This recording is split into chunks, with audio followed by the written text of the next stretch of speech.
চারপাশে প্রচুর মানুষের সাথে দেখা হবে, অনেক ভিড় ঠেলে এগোতে হবে, অনেক রকম কথা কানে আসবে। শুধু আপনাকে যেটা করতে হবে সেটা হলো ইগনোর। জীবনে কিছু মানুষ আবর্জনা ছড়াতে আসবে, তাদেরকে আগাছার মতো উপড়ে ফেলে দিতে হবে। লাইফ আপনার, বাউন্ডারিও আপনাকেই সেট করতে হবে।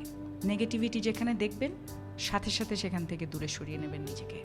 শুনতে খারাপ লাগলেও আপনার কাছের অনেক মানুষ আপনাকে খারাপ দেখতে চায়। তারা চায় সহানুভূতি নামক মলমের তলে একটু কাটা ঘায়ে নুন ছেটাতে। আপনি সিম্পলি সেই সুযোগটাই দেবেন না। অযথা তর্কে যাবেন না, বোঝাতে যাবার কোনো প্রয়োজন নেই। আপনার সামনে কেউ যদি বলে আপনি মূর্খ, তাই মেনে হেসে বেরিয়ে আসুন। ওই যে সময় আর এনার্জি বাঁচিয়ে নিলেন, ব্যাস কেল্লা ফতে।